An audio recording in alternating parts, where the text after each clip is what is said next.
2021 regular city council meeting to order. If we could start with the Pledge of Allegiance, please. I pledge allegiance to the flag of the United States of America and to the republic for which it stands, one nation, under God, indivisible, with liberty and justice for all.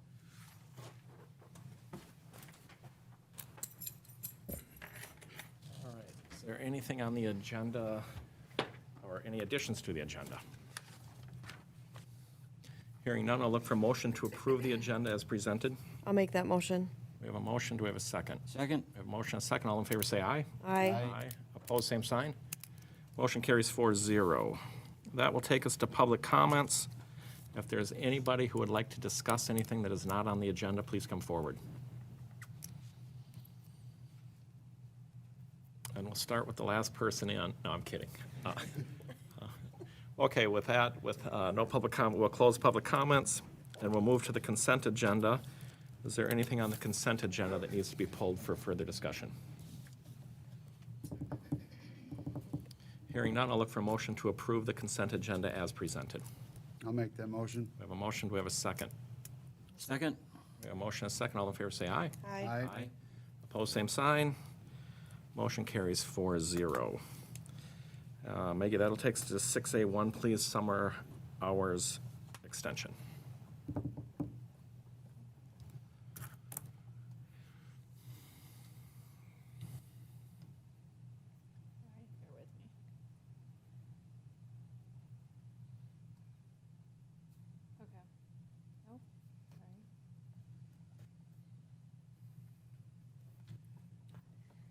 All right, Mayor Dodge and Council, in front of you this evening is a recommendation to consider an extension of summer hours.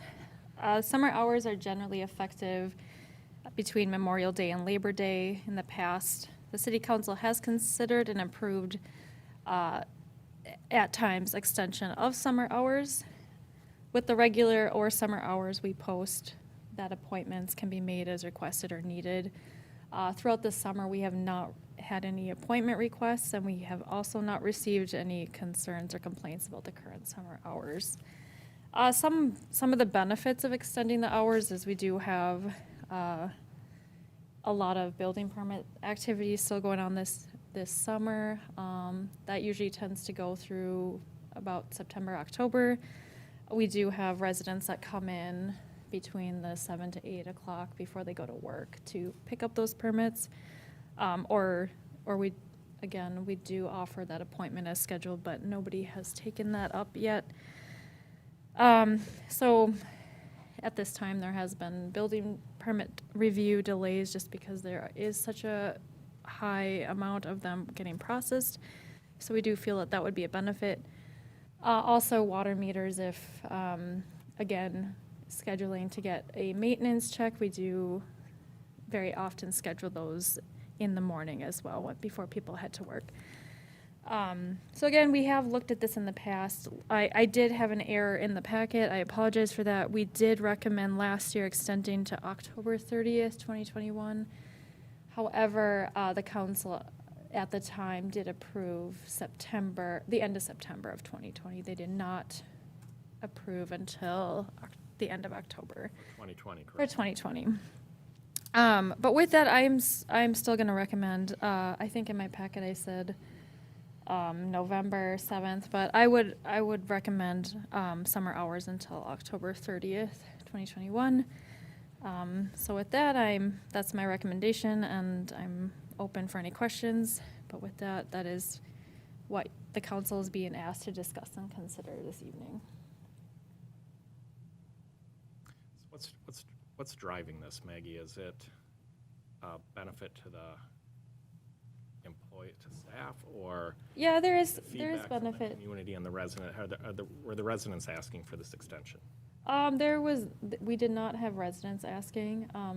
Again, it's just, it is a benefit to staff, but just recognizing, just with discussion with staff, that there are some things that tend to wrap up in the next couple months, including building permits and that those water maintenance permits. So just again, recognizing that that this could be a benefit to residents who are still completing those projects. So I would say yes, it's more staff added. Did we compile any data from over the summer from 7 to 8 to show that, I mean, it was a benefit that residents were coming in and utilizing that? We don't have any specific data that shows that. I can only give you kind of my word that happened, so. Quite often, okay. Yeah. As long as there was no complaints, I guess I don't see an issue with it. Well, if someone would like to make a motion, we can, and then we'll have discussion Okay. around it. Unless there's any other questions or clarification from Maggie. What is the end date? Because you have on here 11/6. I did. I Are originally. you changing that? My rationale was to go up to daylight savings, but I, going off of what my recommendation was last year, I'm just going to be consistent and recommend the October 30th again for, again, going off that was not what was approved by the city council in 2020. That was just my recommendation. So you're going to keep, okay. All right, well, I'll make the motion to extend summer hours until October 30th, 2021. I'll second. We have a motion, a second. Any further discussion? Did Public Works have any comment on, do they like, just because it's, Yeah, I did talk with all of staff about it, and there was consensus that they agreed that to recommend extending it to October 30th. I think for me, it's a nice bonus. It's nice for the staff to be able to do that during the summer. They can get out early on Fridays, go to their cabin, start their weekend. It does give residents time during the early hours during the week to get in here and take care of some business if they're going to be gone and for that. But going much past Labor Day, I would like to stay more consistent with last year's and maybe go to the end of September. I don't see a need to go much further than that. I don't see a need to go much further than Labor Day, but I can get on board with last year's. I do have concerns as we get into these late, at 6 a.m., it's still dark. Public Works is now working in the dark. That just doesn't seem to make sense to me, so I'm concerned with that a little bit. I mean, by then, the sunrise, would be 7:30, I suppose. So for me, I'm going to be voting no only for the fact of I think it's a month too long. I could get on board with the end of September. Any other comments or discussion? How would that, like, if it did go to October 30th with the snow removal, it does snow in October? I mean, it could. I don't think, generally, it's more November that we start seeing snowfall, but it's happened in October, That'll so. be critical work, so they'd have to come in and take care of that either way. I mean, it's just, You said last year we went to end of September? Yep, September 30th. yeah, last year the recommendation was the same, to go to the end of October, and it was decided we would go 1 extra month to the end of September. I would be open to trying it to the October 30th, but take notes of what actually, like, people coming in, was it a benefit to the residents? Just so that we can get an idea if we feel that this is something that would benefit the residents. And then maybe even make a note for next summer when we do summer hours again to, I don't know if you just have to go, I know it's hard to keep track of one more thing, but just kind of make some notes of how many people a week come in and utilize those hours. And based on that too, I think next year, if you come with a recommendation for summer hour, we might as well just make it, why do an extension? You might as well Right. pick your time. I still don't think past Labor Day it's needed for what the intent of it is, for staff as a benefit and for our residents as a benefit, but. What do people do who rent the community center then? They have to be here by 10 a.m. on Friday to get there. Yes, we usually have them pick up Thursday, or, because some people rent on Friday anyways, and so people come in either Thursday or they come in between 7 and 10, or 7 and 11 on Friday.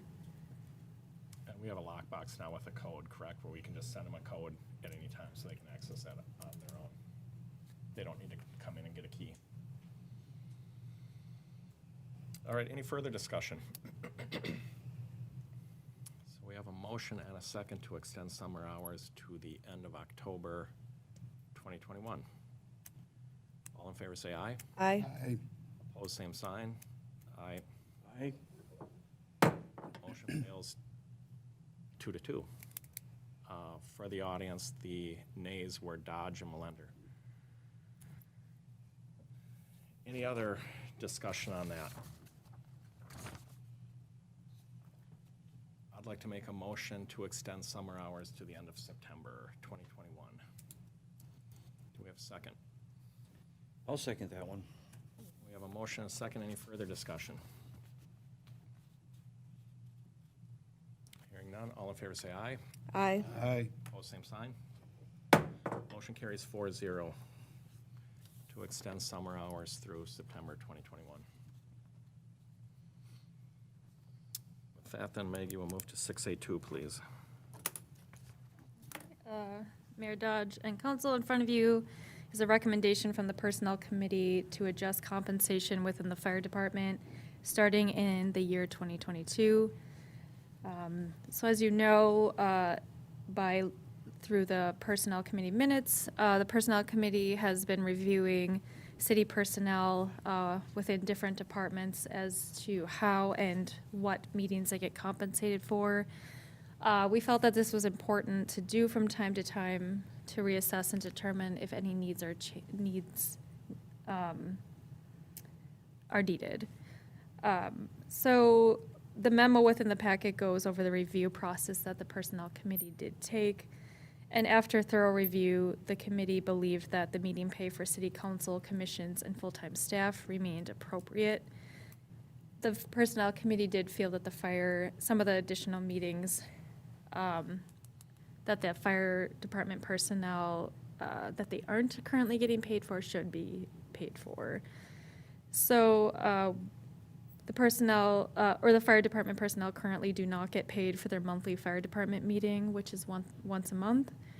Also, the fire chief and chief two and sometimes other officers, when they're asked to attend additional meetings outside of the fire department, including city council meetings and staff meetings, they are not currently paid for that. And so the Personnel Committee is recommending to the City Council that the City Council commission pay and personnel staff stay the same, but that in 2022, all fire department personnel will get paid for the attendance of the monthly fire department meeting at a rate of $15 per meeting, and that the fire chief and other fire department personnel will get paid when asked for the following. It would be $30 when asked to attend a city council meeting and $15 when asked to attend staff meetings or other business meetings.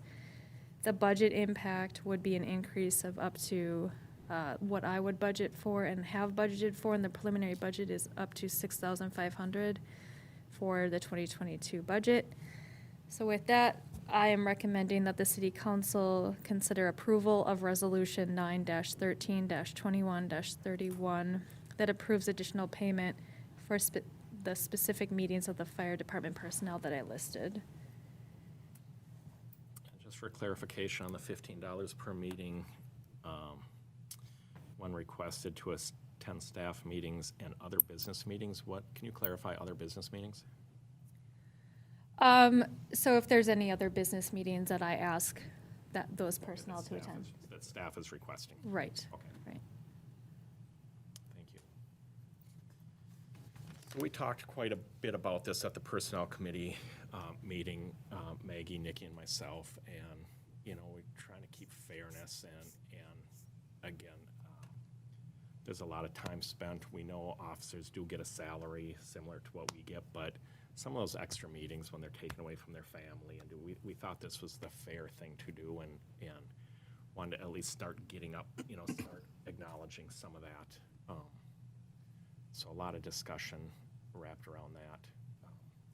You know, there are certain meetings that is just part of the salary, chiefs meetings, similar to, we have mayor meetings periodically, that's part of so some of that we feel is part of that. We're trying to balance, it is a volunteer position also, but we still want to be fair on some of the, on this, and we felt that was a gap on some of that. So our recommendation from the Personnel Committee is what you see in front of you. So if there's any other clarification or other questions from Maggie, then I'll look for a motion to approve Resolution 9-13-21-31. I'll make that motion. Second? We have a motion, a second. Any further discussion? I'll be abstaining from the vote since Nate, my husband, is a firefighter. Okay. All right, any further discussion? So with that, all in favor say aye. Aye. Opposed, same sign. Motion carries 3-0 with McNeely abstaining. And with that, Maggie, we'll go to 6A3, compost and recycling site. Mayor, Dodge, and Council, in front of you is information relating to the posting of at least 2 part-time staffing positions for the compost site. In addition, there's information that pertains to the recommendation to consider approving minor changes to summer compost hours. So just a little summary, as you know, the City of Mare, in collaboration with Carver County Environmental Services, manages a compost site recycling center off of County Road 30 in Mare. The compost site is available to City of Mare residents and City of New Germany residents. The recycling center is available to all Carver County residents. The current hours are Wednesday from 5, the summer hours are Wednesday from 5 to 8, and Saturday 8 to 12. Winter hours are 8 to 12 p.m. The City of Mare had a resident staff the site for a while, or for a few years. However, we did accept their resignation in early 2021, and the site has not been staffed since that time. The site has been opened and closed by the Public Works Department and by Carver County, but again, there is no staff on site.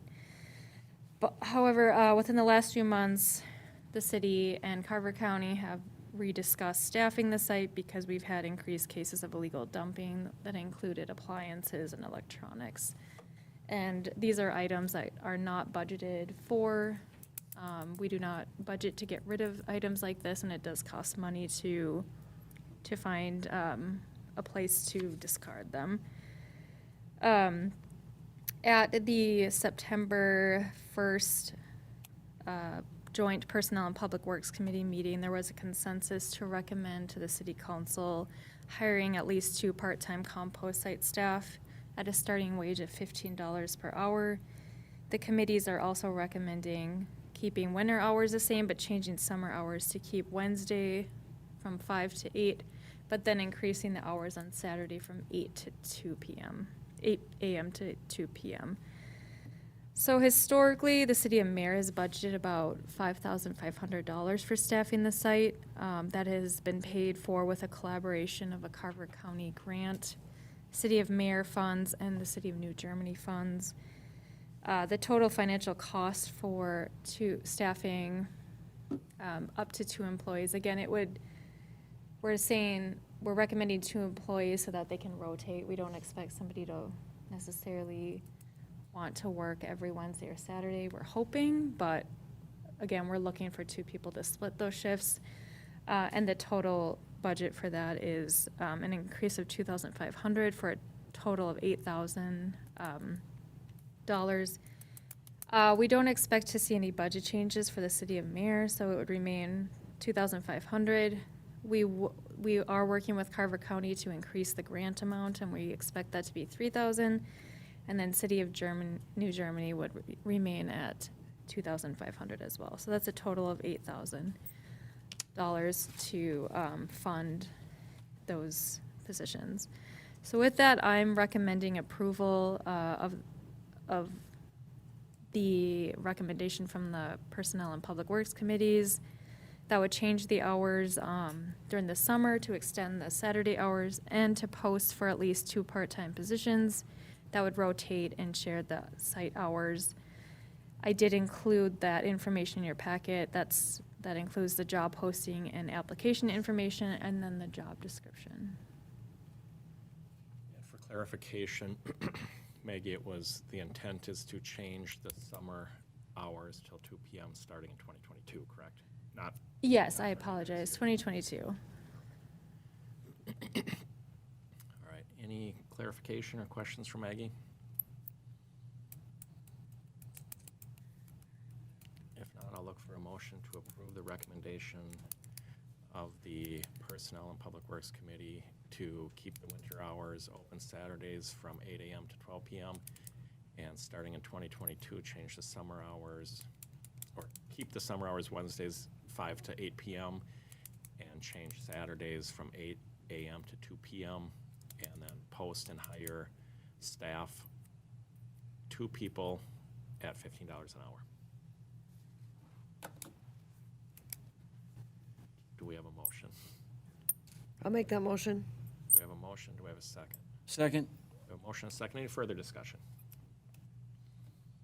So we talked quite a bit about this also. A couple Saturdays ago, I was out working a compost site, and I tried to catch everyone who came in for the yard waste to ask them what they thought of the hours. And almost, probably 90% I get it was a small sampling, but I would say 90% of them all said they would love to see it open a little bit later, a couple hours. So I think this is a good way to go. Our intent will be to work with Public Works throughout the winter and figure out what do we want to do when people come through. Do we want to start tallying what hours they're from 8 to 9, 9 to 10, and so we can start getting an idea how many people are coming when, to see if we do need to adjust it. Maybe we dial it back an hour, maybe we add an hour, the following year. So we'll start collecting some of that data. And we did talk about, we do have to update the little shack that's out there for the person to work in. It should be heated and air conditioned for that person, so they don't have to sit in there. They shouldn't have to sit in their car for 4 to 6 hours while they're working. So, and probably move it up towards the gate as they come in. And we'll decide if we want to check licenses and all that stuff, but all that's to come. So it's a big benefit. A lot of people use the recycling and the compost site. Is there ever gonna be a time it's gonna be open during city hours, like every day? We could, if there's a need, I think we should look at it, and some of this data will tell us what we Right. need to do Right. from some of that, so. I just think of other communities, I know there's a few that they are open all day, every day while And so we'd have to staff it, so we do have to staff it unless if you're talking just the compost, just the yard waste stuff, or the recycling center. just mostly the yard waste, yeah.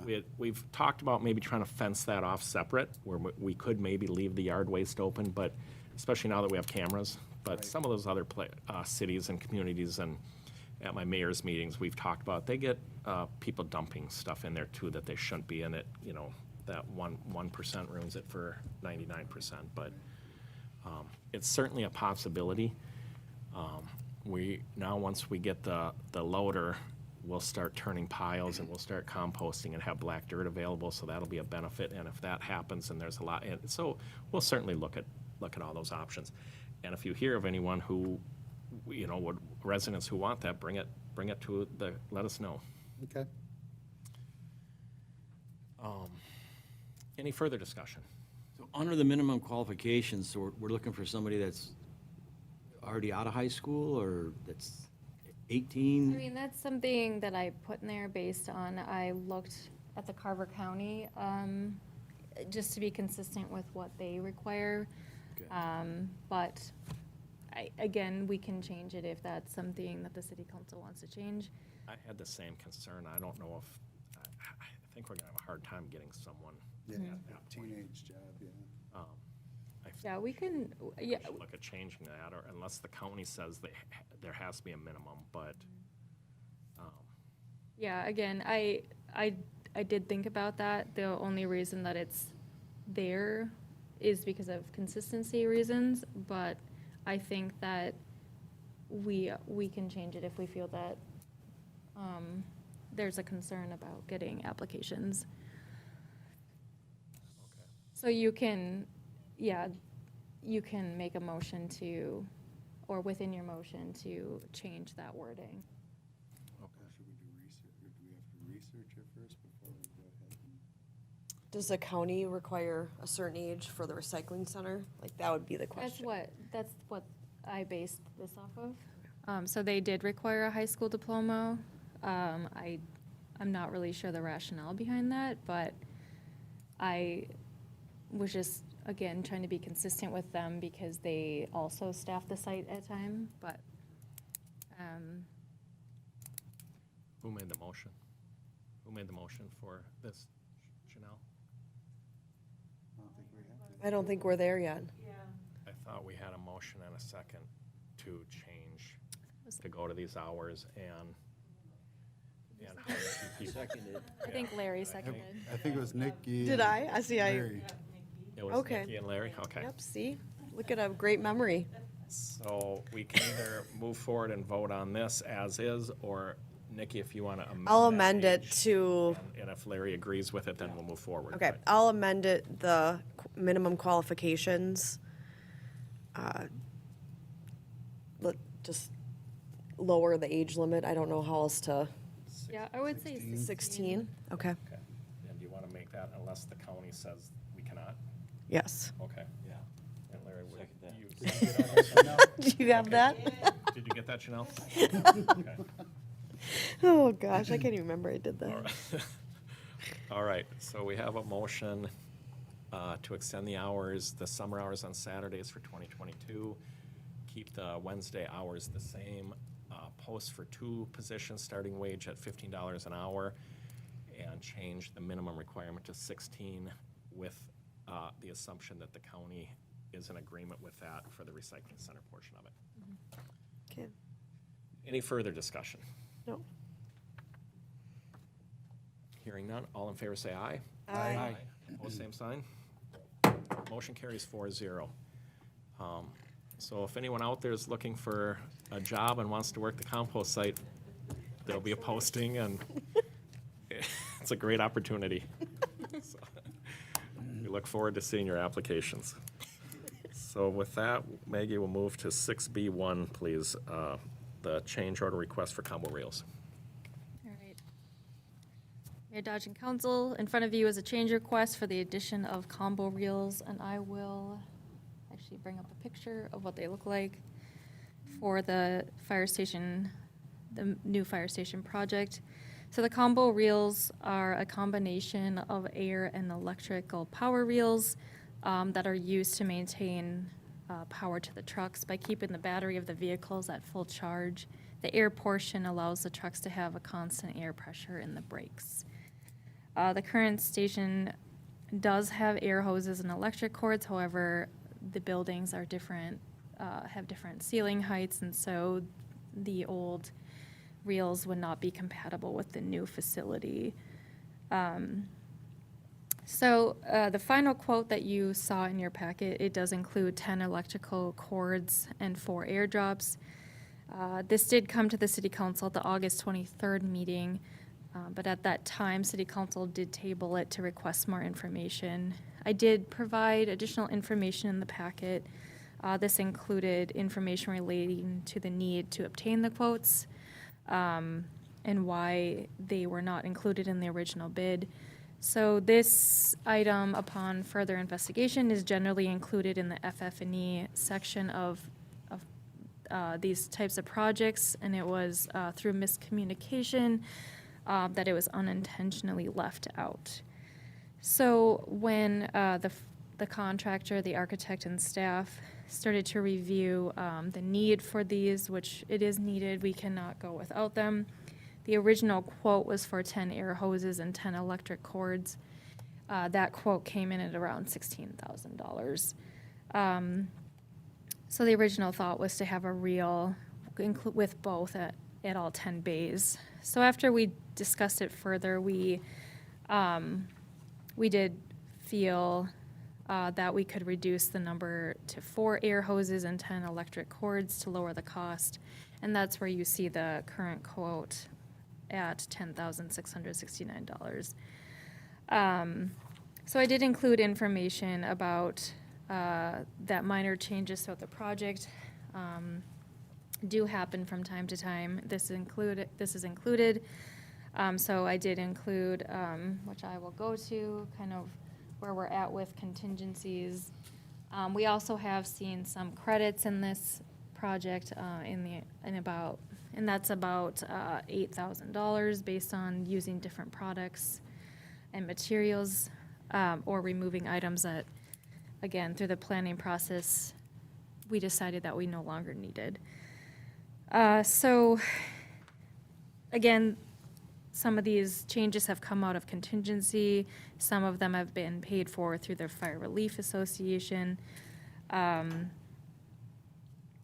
again, I included information about how these items do come to staff, and we do talk about them and really consider if these are needed to keep the project moving forward. And so sometimes you will see items that do come to you for consideration, but sometimes in the staff meetings, we just decide not to move forward with some of these items at all. But as this is a need to keep the fire department operating efficiently and effectively, this is coming to you this evening. And my recommendation is that it's paid for out of the contingency fund. That is something that the city council will have to discuss, if that's the appropriate fund that it can be paid out of. But that is my recommendation. There are other options, but again, that's my recommendation.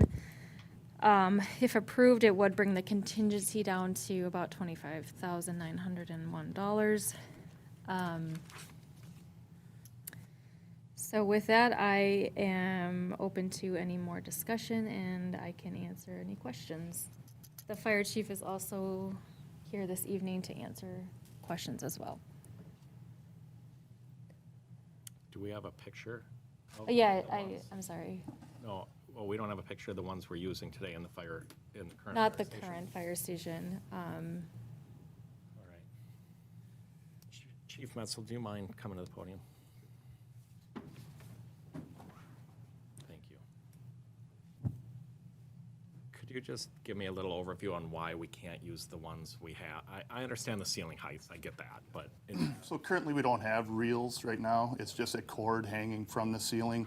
Ceiling height down there is 14 feet, where now we're, well over 20 feet. Yep. So that cord is gonna be way up in the air, so we can't use those cords for it. We don't have reels in those locations now.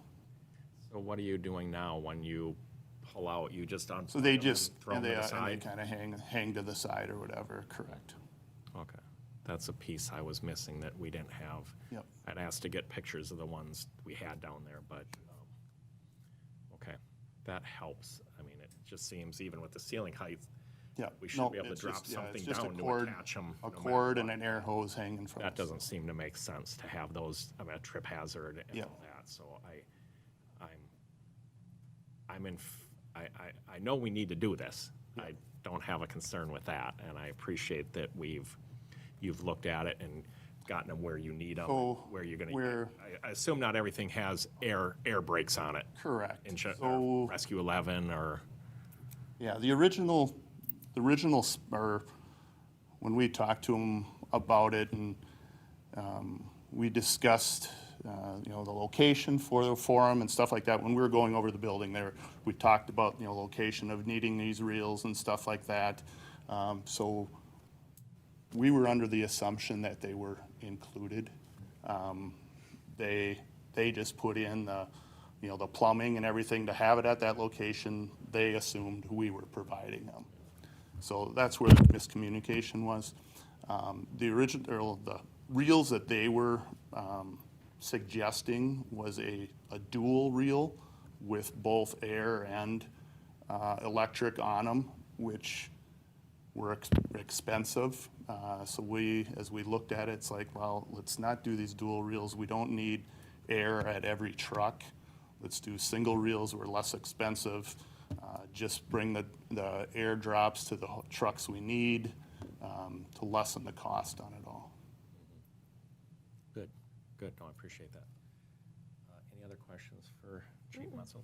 I'm assuming the system will be expandable if necessary. So yes, each location of the trucks, there is airline and power there. So in the event that down the road, we have a truck that in a certain spot that needs air, we can add a reel in that location. All the plumbing is there for it. Perfect.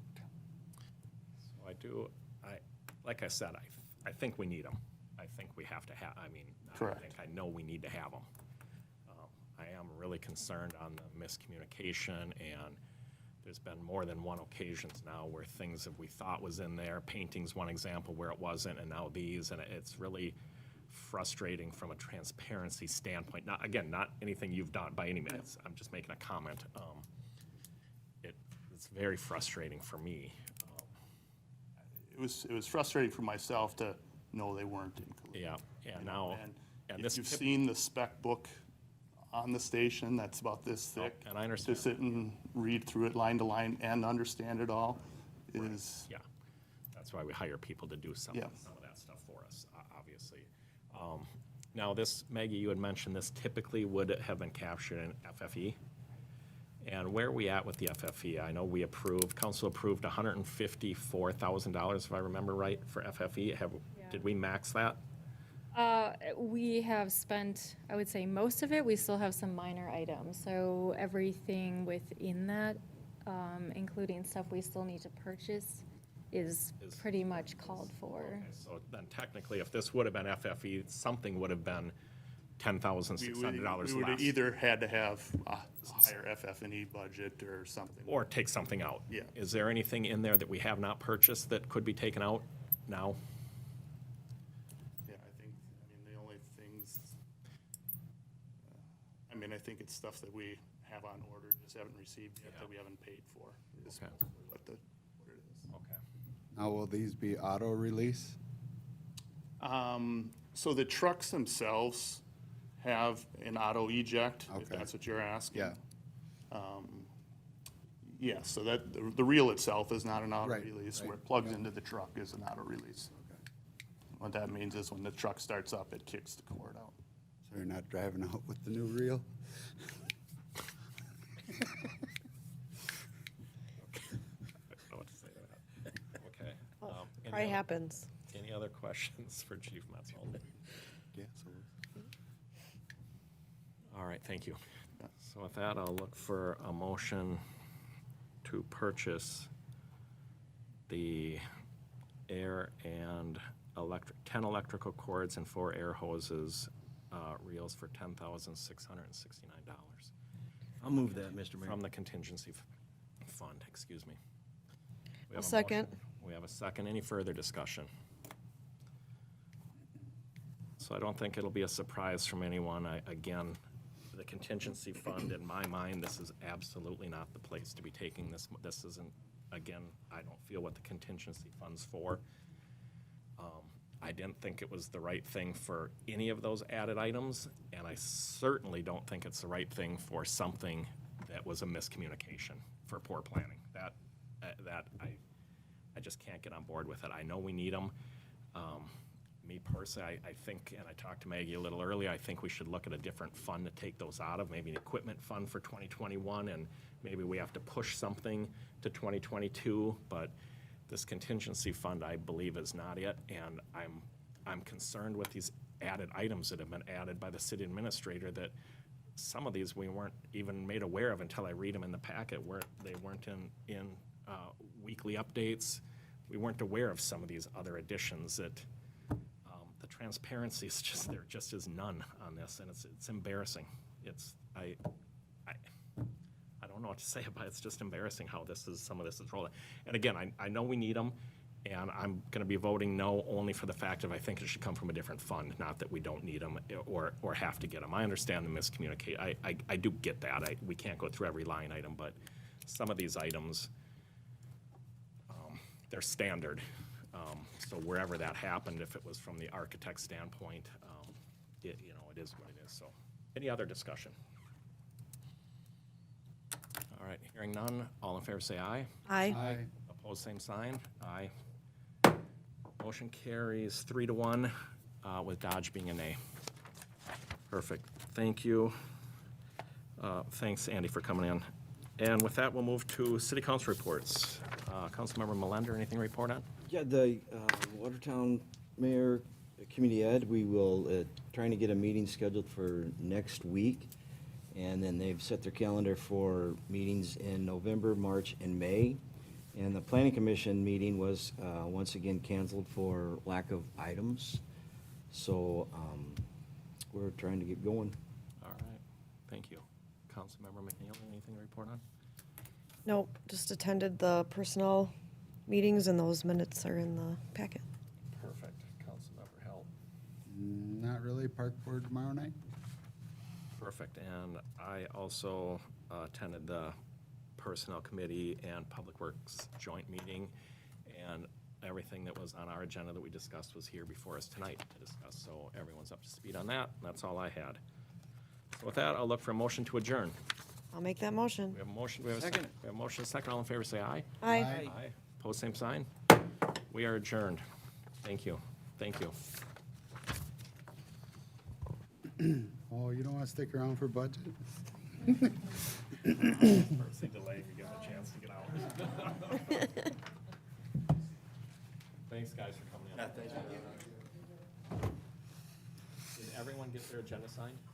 Yeah. Everyone did? No one? Okay. Perfect, thank you.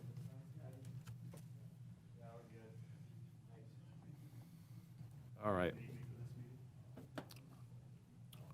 I don't think we need them for the solar Unless you want concept. to have any discussion on the solar concept, so probably not. Yeah, go ahead. Thanks, Yeah, that's just Bye, initial Andy. Thanks, discussion. Andy. Initial discussion. You're aware of that we're looking at it, right? Yep. Okay, that's, yeah. Go to the other meeting. Yep, thanks, Andy. All right, with that, we will call the city council workshop meeting to order for Monday, September 13th.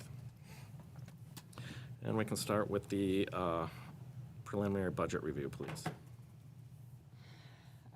So Mayor and Council, I did want to give you one last chance to go over the draft preliminary budget. It is due to be passed at the September 27th meeting. So I did include a little more information in this packet that you might have seen. Otherwise, there's not too many changes from the last meeting that we discussed this. If you want to just highlight some of the changes, Maggie, and Yep. you captured the stuff we talked about tonight, right, with the increase to compost and the increase for fire, or they're Yes. all in here, correct? Yep, everything's in here. Perfect. So again, we're only talking about the general fund budget. We will be talking about enterprise in the next coming months. So I did include, again, the timeline. So we're currently at, right before we have to pass the preliminary tax levy and budget. That'll be at the September 27th meeting, and then we have to have that certified to the county by September 30th. And then, again, we will continue to, once you pass the preliminary budget, you cannot increase that budget, you can only decrease it. So we will continue to review it in the next coming months. So then in December, when we hold Truth and Taxation, the community will be able to comment on the budget that we've put together, and then we will also consider the adoption at the December 13th or 20th, the final budget. So again, I'm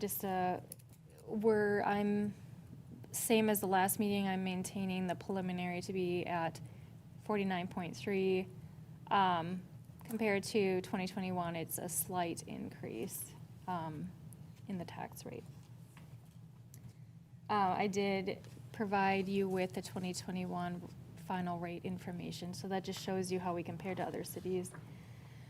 And then I think since the last meeting, this is kind of new, or maybe not too new. I think it just breaks down the numbers a little bit, just showing the growth that we had. Last year, we had about 2%. This year, we're at about 7.4. And then I did, again, include that data in numbers or dollar amounts.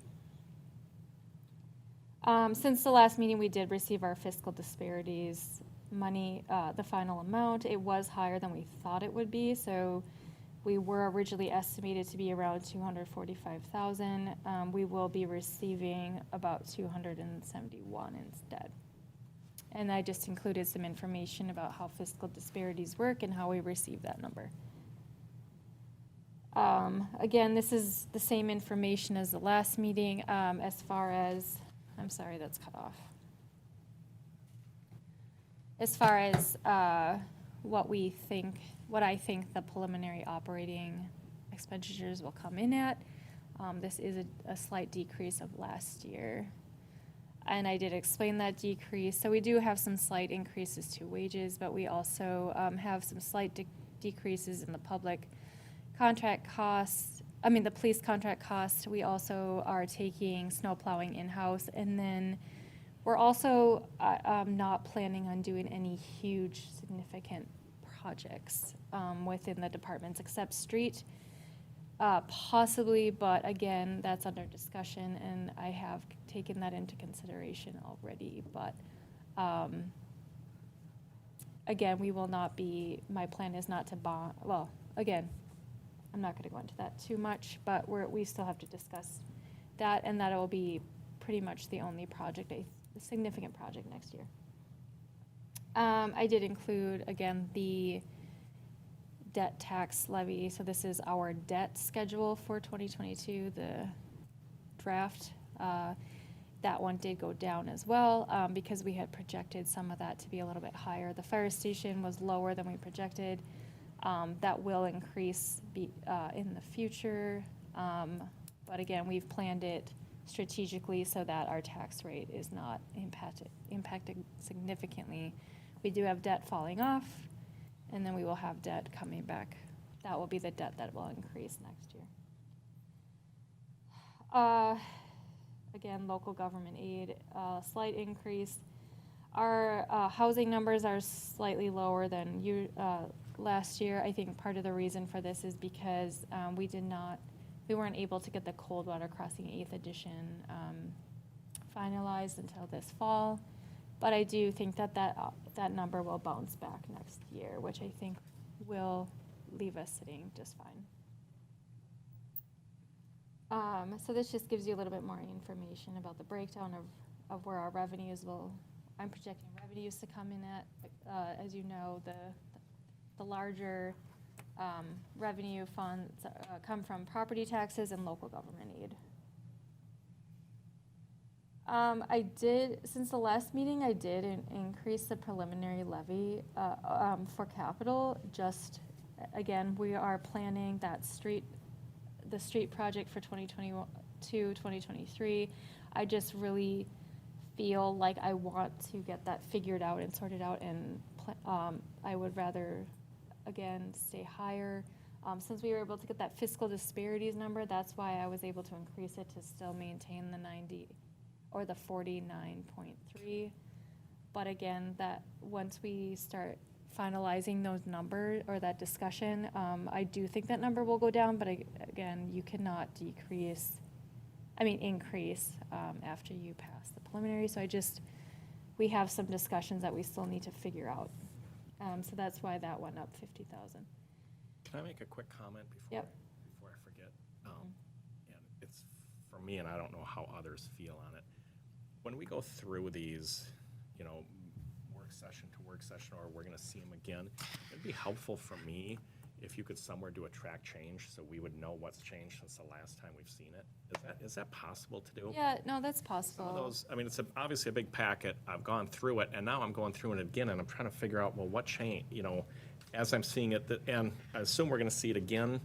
It's just something maybe to think about, and I don't know if that would be helpful for others, but certainly for me. Yeah, I would say. I'd like to see some track changes or something. Okay, yep, so the only significant changes we're adding the fiscal disparity information. Okay. And then, I apologize, that number up top is supposed to be 375, so I did increase it. Okay. But yes, so I did change some capital numbers, but otherwise everything else has remained. Perfect. Yeah, I didn't mean to interrupt, but I didn't want to forget about that. Yep, no, that's fine. Thank you. Yep, I can track that. And then it'll be quicker for you to go through it versus, because we've all been through it, and then you can just kind of hit the highlights on things, and I think it could. But go ahead, keep going. Okay, yeah, so this is again, just the breakdown of how we get to the 49.3%. Again, general levy, debt levy, capital levy, and our total levy. Again, additional review of where we were, kind of our growth of this year versus last year. Similar information as last time. This time I did include some estimated city property taxes. So our current average house value is currently at $256,700. So I did include kind of a difference between 2021 and 2022, and the estimate for 2022 if we did use the 49.3. So that would be a difference of currently of $86.10. And then I did offer some levy option scenarios. So right now we have an increased levy dollar amount of 8.5%.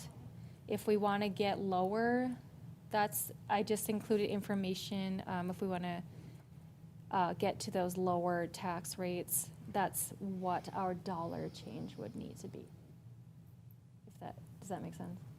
So, on the levy option is the percentage change in dollars, and then it's also that shows how the tax rate changes too by cutting that amount of money. So I just wanted to give that information too as well, that when we move forward with additional goals on the budget, how much we would have to decrease to get to a Our lower. right-hand column is what the increase, so at 49.3, like I said, it would be an annual increase of $86.10. On average, yep. For the average That house. doesn't make sense. Is that factoring in home values going up? So if you're using that number 256.7, Right. That's just the average. why at 48% being less than this year would it be an increase? Because you have to take into consideration that, okay, so this, for 2021, that's the current estimated house value. So last year we had, I don't know if I'm gonna be able to explain this right now, but each year you get added tax value to the city. So we do have growth. That increases the amount of market value within our city.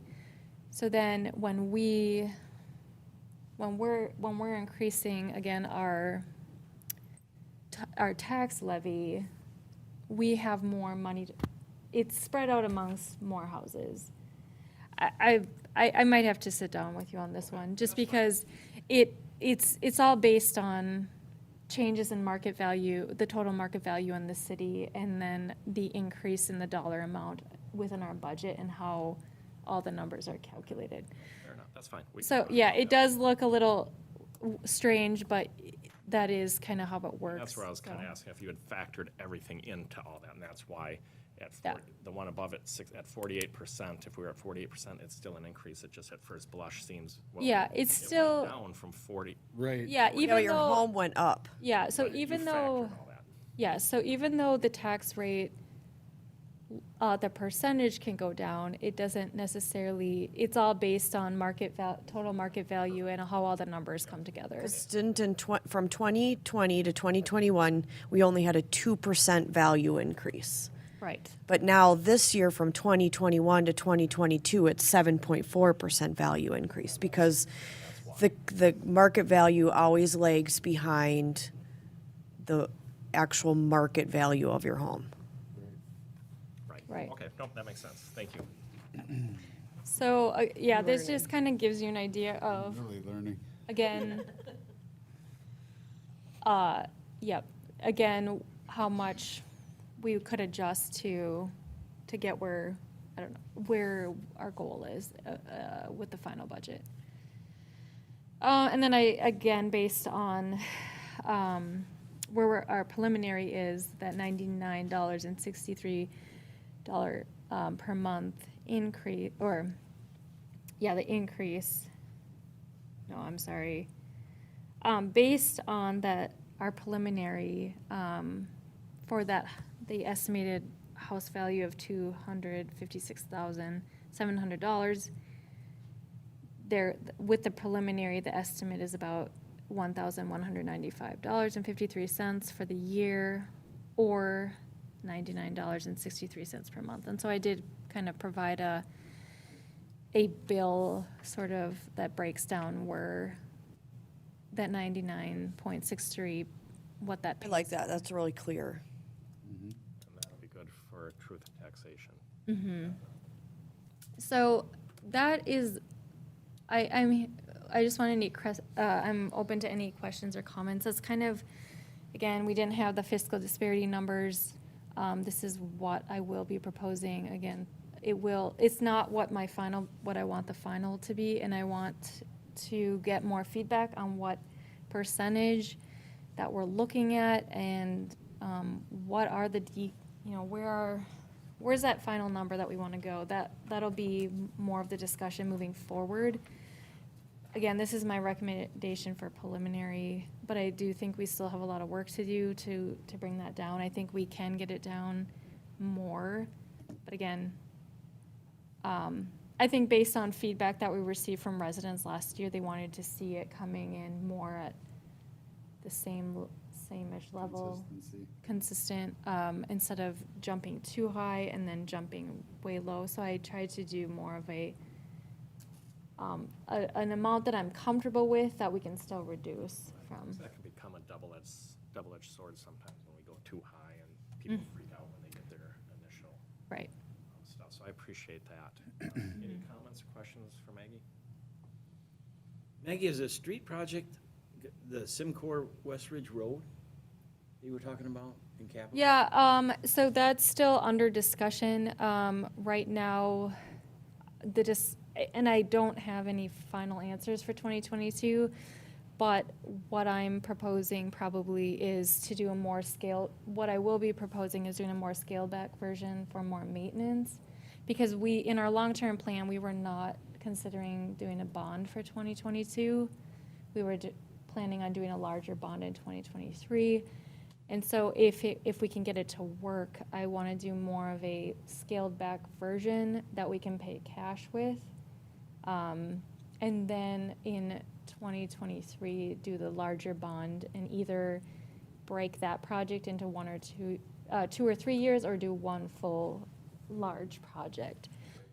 But that is planned for already.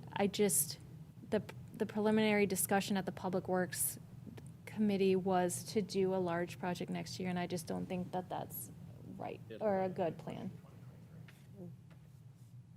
Okay. We'll do it in phases. So I'm pleased where the preliminary numbers coming in, Maggie. I think that's good. I want to make sure we're not too conservative and going too low. Right. But it sounds like we've gone through the numbers more than once. We're comfortable with it. I'll be quite honest with you, I'd be fine with that as a final at that number. Now, obviously, if we can tighten up things a little bit, that's only better. But I'm pleased with what you've done. Yeah, I mean, I think we've been pretty consistent the last couple of years, really kind of getting in alignment. I think that was one of the main goals of the city council, was just, that's why we're doing those, money every year for the street projects, so that we can pay cash for some of it and not bond everything. Right. And putting money aside for some of those big ticket items that are going to come up in a couple of years. So I think the council previous and now are really working hard to try to be consistent and not have those big jumps, highs and lows, because nobody knows what the housing market's going to do next year and the market value. Right, and I think, again, last year was kind of a more difficult year, just with we didn't see as much of a growth. But I think this is a year where the numbers are coming in at, it's a good opportunity to take advantage of that and be able to save up again in the capital for those future projects or future needs, because that's not always going to be the case. And we do want to be able to keep our we don't want to get to a point where we want to be proactive. We don't want to be reactive, where in the future something big comes up and we have to jump our levy significantly to pay for that. Whereas if we build up those capital funds slowly, and we do have something unexpected happen, we can just pay cash out of those capital funds to fix it in that moment. So it's just about being strategic and just having that cash available. Again, maintaining the streets and infrastructure that we have, and just being mindful of what we're doing. And we're not doing something where it's like, well, 10 years from now, we'll use that money. It's more 1 or 2, 3 year, I think, kind of. Yeah, and it is captured in our, captured pretty well in our long-term plan. Replacement of equipment, ongoing maintenance. Well, that's the benefit of all the tools we've invested in too in the last 3 years. Yep. On getting those long-term plans and the CIPs and the money we've spent to get a lot of that stuff done now. We're seeing the benefit of it. Like that We're street looking at all these project. in closer, and we're getting money, so. No, I'm comfortable with this. I think it looks good. Yep. Okay. Any other comments? Do you need any other feedback, Maggie? Is there anything else you want? No, I think that's good. Again, that's what I'm going to be presenting. If there's any concerns or questions that come up before then, or clarification needed, just let me know. Perfect. All right, let's go to the Sheriff's Department, the police contract for 2021 and 2022.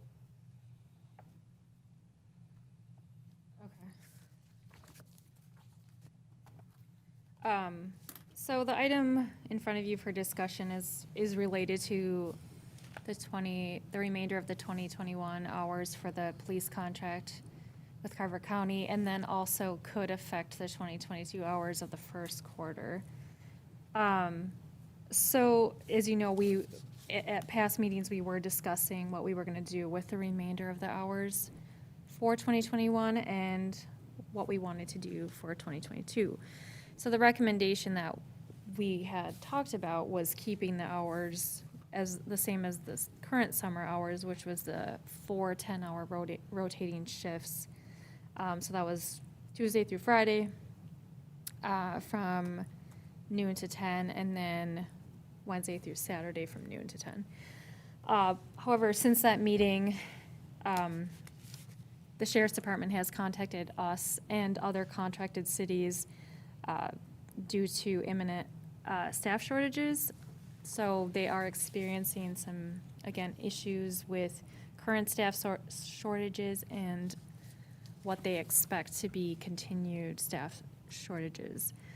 This is due to resignations, retirements, and shifting of personnel within the department.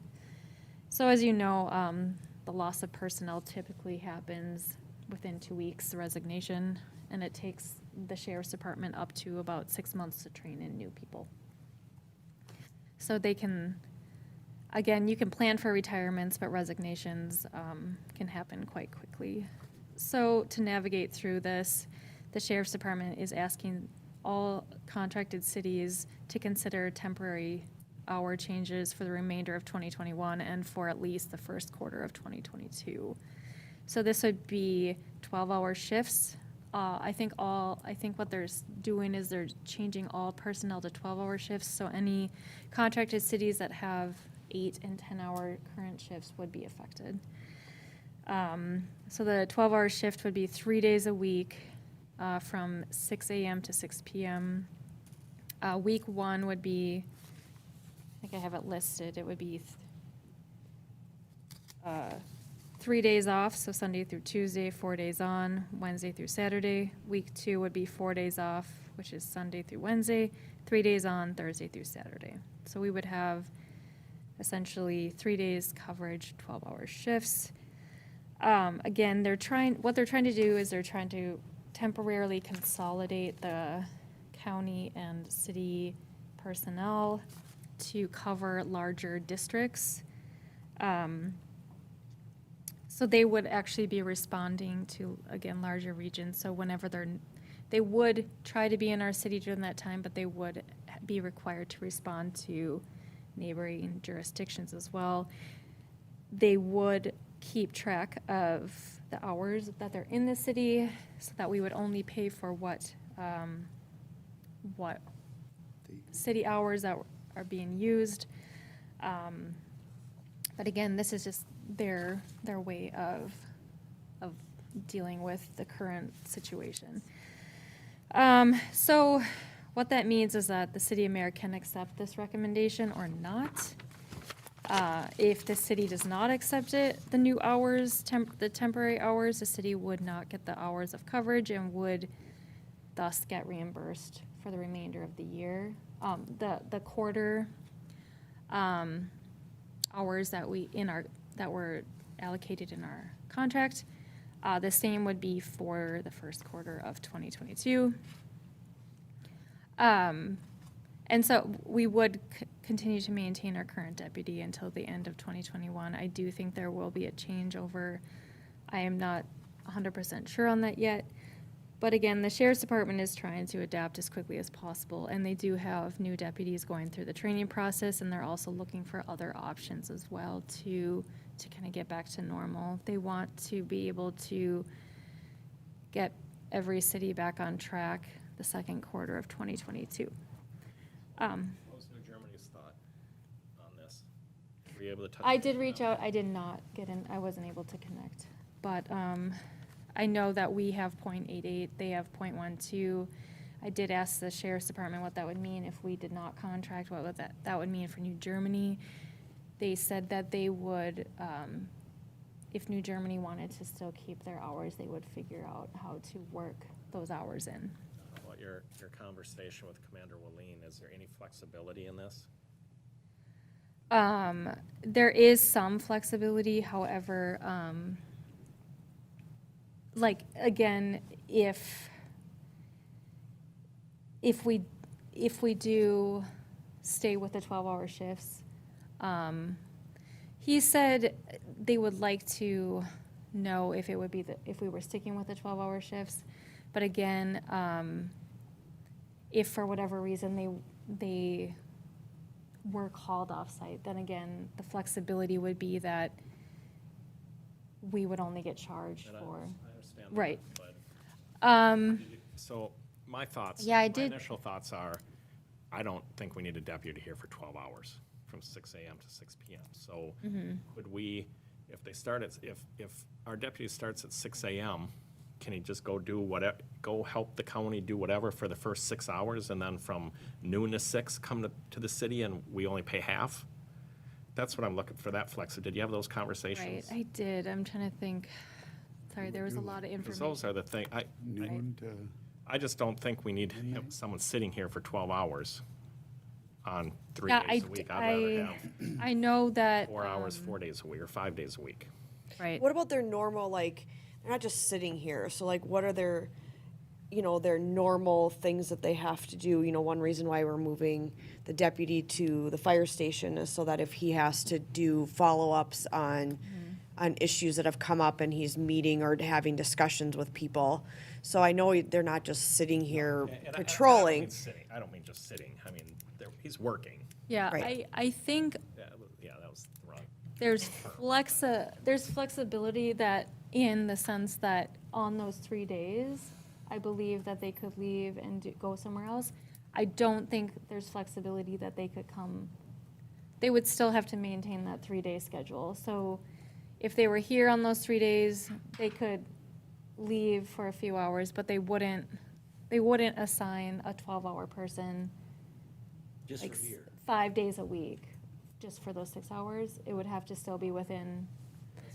But if they're keeping track of their hours, my guess is they're Yes. short on the county car as well, and so that person is going to be leaving Oh, yeah. the area right. during that 12 hours, so most likely they wouldn't be here that time, and then we would be credited back those hours. Yeah, so when There's a I, chance they don't. There's a chance they could be here But the we whole need week. police coverage, and I want to be flexible with them. I mean, they're running into some major issues, and if we're going to be nitty-picky, I mean, I understand, because 12 hours, but we already budgeted for this amount, and for me, I just feel like we just need to be flexible as well and not try to like make things more complicated.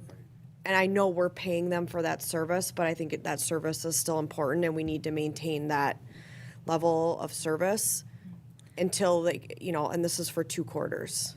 Yeah, and Mike, sorry, to answer your question, yes, I believe what he said is that within those 12 hours, whatever they don't use, we would get reimbursed, and they wouldn't have to stay here the whole time, but it would still be within those 3 days that they're allocating. We couldn't flex that, so it would, we could, For one, Nikki, I think I disagree completely with your And comments that's on it. fine. That's totally fine. You can disagree. This is taxpayers' money, just because it's budgeted for doesn't, and now if we're talking a $10,000 budget, but this is a $160,000 budget item, where it's a lot of money, and I don't think we need 12 hours coverage. I would prefer if we could do half. I still think we need someone here, absolutely. I don't disagree with that at all, I but. just question the hours. It's $121,000. 6 a.m. to 6 It's not p.m. 160. 121,000. People are at work and stuff. The community is fairly empty from the hours of 6 a.m. to 6 p.m. And that, That's why we did the later hours. right. I mean, that's why we did. I'm just saying this is a temporary I want to be thing. flexible too, and I think, Right. so I don't have a problem with that, but could we work it out and just have a deputy here from noon to 6, just half the time? And then the other half, they can go do what, the sheriff's department can use them for. I want to help too and be flexible, but to me, now that really opens it up and gives another deputy 6 hours a day to be working somewhere else and doing something else. And then at noon, they come here, and again, at 2 o'clock, if they get called out, fine, they get called out, reimburse us for that hour, whatever, I'm fine with that, but I just don't think we need somebody here 12 hours. But does that 6 hours a day, because I don't do that deputy's job, is that enough 3 days a week and 4 days a week to actually get even just their normal workload done? I'm assuming Brad would say yes, but that's That certainly would a be- conversation for Brad. Yeah. That's my only concern. I don't, yeah, to and your this point, isn't, nitpick, I don't want to get it down to the minute or the hour, but I just don't think we need that much coverage. I'd Maggie, rather have the deputy off doing something which- else. Under your recommendation, of temporary hours, what is that? I'm recommending what they're proposing, just because I do feel, again, as a partner, I want to work, I want to work with them to navigate through this. I know it's difficult for them. I know I would hope that they would work with us if there was something that we needed. But, again, this is just a discussion, like, this was just to present the information today. This is not a Can we have them decision. come to a meeting? Yeah, they just wanted, the goal of tonight was to bring this information to you. They have reached, the last 2 weeks have been a lot of them reaching out to cities and just letting them know that this is something that they're going to be asking and to consider. It's not something we need to make a decision on tonight. It was more, this is the information, I need maybe a little bit more guidance from the council to get questions back to them. And I agree with Mike, but like, are these hours, the 6 a.m. to 6 p.m., is that set in stone? That's the hour that deputy would work. Otherwise, it would be 6 p.m. to 6 a.m., and I don't. No, but I mean, like, like Mike was saying, Right. I don't see the 12 hours being necessary. Can we Yeah, do we 6 could- p.m. to midnight? Or 6 p.m. to 2? You know, when any or most of the incidents would occur? 4 Something, hours. yeah. Right. And then give the county back 8 hours. I just don't see. Yeah, that's. Those are the questions I'd like. Yeah, I know that was, yeah, I will go back to them and ask them that. I know that when I asked him it was more, maybe I didn't ask the right question. So I think this is a good opportunity for me to go back and ask for clarification, even invite them back to the meeting and I think we're all in agreement, we want to be flexible and work with them. Yep. Yeah, I think everyone agree, but yeah, let's find out what flexibility we have. And Okay. if it comes down to, nope, 6 a.m. to 6 p.m., this is it, 12 hours, then we'll have more discussion and decide, and Yep. I do think we need I think we need police here. Right.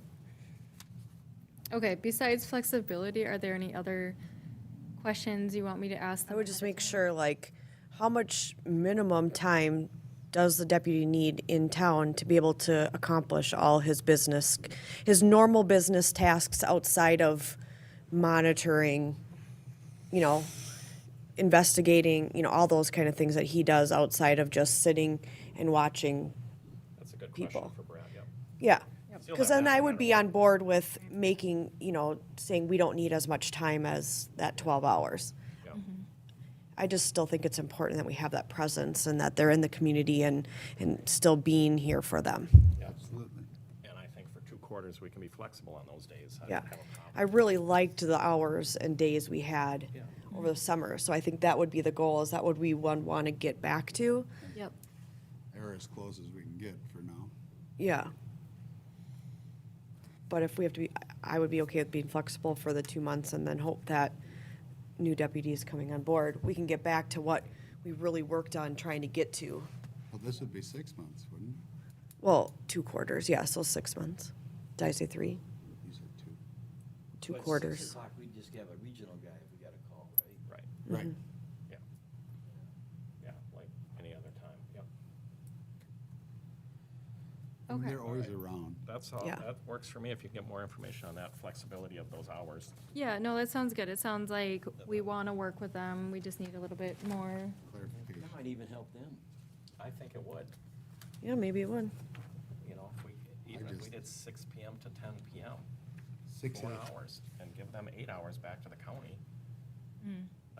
I think that benefits them. I just don't see a need at 6 a.m. in the morning. It could help them. I just don't nice. know again how It their is nice going budgets to have. school in With school, session yes, To have them yeah. out by the buses, because we, you know, people going through, we've had problems with that in the past, but. Okay, any other thing you need on that, Maggie? No. All right, Let's go to solar then. Okay, so in front of you is a discussion on a concept of putting a solar array on the roof of the new fire station building. So I've been doing some preliminary research on the concept of this. So I just reached out to the structural engineer asking if this was feasible, can it be supported by the roof, the current roof, and it sounds like it can be. I'm estimating, just based on reaching out to some organizations, the project would be between 90 and 110,000. Because of the cost, we would have to solicit bids, not through a closed bidding process, but we would have to put together a bid sheet and reach out to at least 2 or 3 organizations to provide us with comparable bidding. So again, looking into this, just because I know other cities who have built new buildings have, their goals have always been to be more sustainable and conscientious of the energy that they're using. And so just wanted to look into this being an option to consider. There may be some grant opportunities available. They're not significant amounts of money, but there's still opportunities to look into. It would not qualify for ARPA money. And then I also talked to other cities about what went well and what could have gone better in the process and how, and again, how they approach their projects. So one thing I did figure out by talking to other cities is that the construction of these require strict guidance of state law as far as how large you can build them. They need to be based exactly on the consumption of that building. They cannot go over 120% of that consumption. And so the issue, again, I don't want to go too much further in this unless the city council wants me to. So the issue I'm running into is we don't have the accurate data on the new building because it's a new building. So we would either have to wait a full year to get that data, or we would have to do a professional energy audit to get that number, which would then determine the size of solar garden that we could put on there. We are also part of an off-site community solar garden subscription, so I'd also have to confirm that there's no conflict there as well. I don't think there would be, because the current building is not on that subscription. The old building is, but I still would have to research that. And so I'm just looking for guidance on, is this something you want me to continue to look into? I do think that that it was worth looking into, and I would be happy to continue to look into it. I think a lot of cities are continuing to find benefit in these, in powering their large buildings with these. And then you can also, it's kind of, you pay for it ahead of time, and then through the credit process, you're able to pay for it over time, reimburse yourself over time, and then also get, I think it's 10-year, usually 9 or 10 years, you start seeing those credits come back in the amount of cash. So then you kind of go above your investment and make money off of it.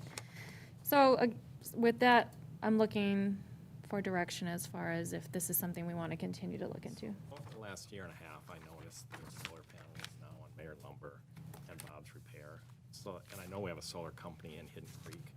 So I asked Maggie to look into it and see if it's worth doing it for the fire station and put them on top. So that's where it started, where it came from.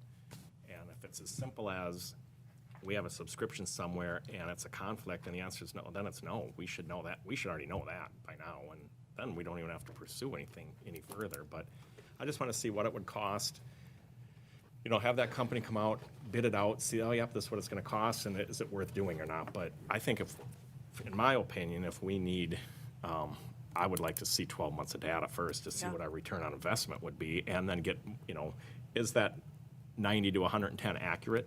I mean, is that as accurate as we think it is, or is that from a solar company, and then go from there? But I think we should go a year and get data. We're going to be more efficient in that building. We're going to have LEDs. It's going to be different. We just can't compare to our old building. So, but I think it's something to look into. It's a brand new building, and if we can put panels in, and the ROI is 10 years, and I just make sure they it's a don't 30-year interfere building. with any of the trainings Right, that they've, yep. that they want to do near the roof. Right, we'd have to work Fine. with Andy on that. So I don't think we should put much more money into this, but I think we. I think it's good to have it just top of mind, but to know to file it and wait for a year and have this discussion a year from now. I think so too. Yeah, more brass tacks than good. And maybe. And then how does that affect, you know, our current, you know, like, we could be getting enough benefit already from our solar, you know, our outside solar garden, that putting another Just connect building. through there and connect Yeah. that building in through that one too. So maybe just find out from them on that, what what we have to do or can do or can't do per the contract. Maybe in the contract it said all future buildings also must connect onto, I don't know. But Would a fire department, would the new building have to have like battery storage or something? I'm not sure how it works, and I don't know. Would the new fire building, fire hall have to have like battery storage with the solar panels and? I don't think. No, that's how they'd it work. connects directly into Excel's system. So it's based on a meter. Okay. So, yeah. And then you just get a credit. So it feeds into their system. Because that energy will get used somewhere if it's not. Yeah, it's not gonna be used to actually power the fire station. It goes back into the grid, and how much energy is, Orgy. yeah.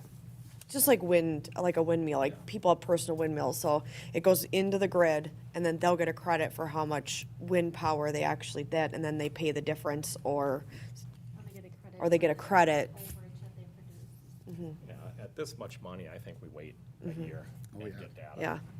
I think we should. I would agree. Okay, anything else on that? And we are adjourned.